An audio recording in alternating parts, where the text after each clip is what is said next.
Hello bachcho, let's see the question. The question says that suppose that all the terms of an arithmetic progression are natural numbers. ठीक है ना? Are natural numbers.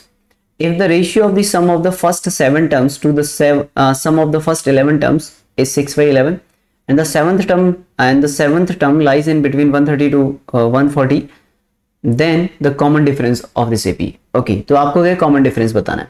तो सबसे पहली चीज तो यहाँ पे ये है कि जितने भी एपी वाले टर्म हैं वो सब नेचुरल नंबर्स हैं. ठीक है, यानी कि पॉजिटिव इंटीजर्स हो गए. ओके, और गिवन क्या है अपने पास कि sum of the first 7 terms to the 11 terms is equal to 6/11 given है बच्चों. क्लियर? ओके, तो let the first term is A, let first term is equal to A and common difference C D is equal to D. ये मान लिया मैंने. तो S7 कितना आ जाएगा बच्चों? 7/2 2a प्लस, और यहाँ पे कितना आ जाएगा 7 - 1 यानी कि 6 × d अपॉन 11 का कितना आ जाएगा 11/2, और ये हो जाएगा बच्चों 2a plus 10 × d is equal to 6/11. Okay, now इस 2 से ये वाला 2 कैंसिल हो जाएगा और यहाँ से कॉमन 2 लेंगे हम, तो 7 × 2 और यहाँ पे कितना बचेगा a + 3d बच्चों अपॉन यहाँ से 2 कॉमन लेंगे तो 11 × 2 और यहाँ पे बचेगा a + 5d is equal to 6/11 बच्चों. नाउ 2 से ये वाला 2 कैंसिल हो जाएगा, 11 से ये 11 कैंसिल हो जाएगा.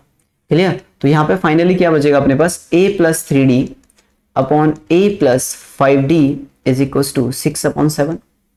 क्लियर? ये बच जाएगा. नाउ अब इसमें क्या करेंगे हम लोग, यहाँ से इसे सॉल्व कर लेते हैं. तो ये हो जाएगा 7a + 21d is equal to 6a + 30d. Clear? ये इधर गया तो a इज इक्वल टू कितना आ जाएगा 30 - 21 इज 9d. तो a इज इक्वल टू कितना आ गया अपने पास 9d आ गया. क्लियर? First relation. अब उसने बोला है कि द सेवंथ टर्म, फिर क्या बोला, seventh term lies in between 130 to 140. जो सेवंथ टर्म है वो 130 से 140 के बीच में कहीं पर लाई करता है, यानी कि जो T7 है आपका is in between 140 to 130. Clear? T7 कितना होता है a + 6 × d is in between 140 to 130. Correct है इतना? नाउ a कितना है 9d, तो 9d + 6d is in between 140 to 130. Clear? 9 + 16 is 15d is less than 140 to 130. Clear है भाई? ओके, इतनी बात समझ में आ गई. तो यहां से d जो आएगा वो कितना आएगा बच्चों 140/15 से लेके और यहाँ पे हो जाएगा 130/50. क्लियर भाई?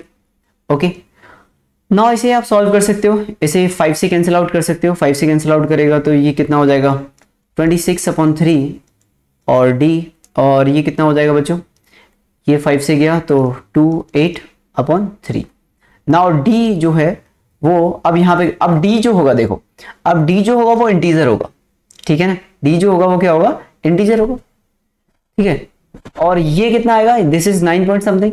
ठीक है, 27 27 और 9.3, तो और ये कितना आ जाएगा 8 पॉइंट समथिंग. ठीक है, 8.6 समथिंग. ओके, तो 8.6 समथिंग से लेके 9.3 तक आ रहा है ये. क्लियर? Near about. ओके, अब जो d आएगा वो तो इंटीजर आएगा. यस और नो भाई? जो नंबर्स हैं वो इंटीजर्स हैं, वो नेचुरल नंबर्स हैं, तो कॉमन डिफरेंस भी तो नेचुरल नंबर आएगा. नेचुरल नंबर में से आप जब आप माइनस करोगे तो वो नेचुरल नंबर ही आएगा, मतलब इंटीजर ही आएगा. इंटीजर में से इंटीजर माइनस करोगे तो इंटीजर आएगा. तो इन दोनों के बीच में कौन सा इंटीजर लाई करता है, 9 लाई करता है. तो d is equal to 9 will be the right answer. Okay, बात आ गई समझ में?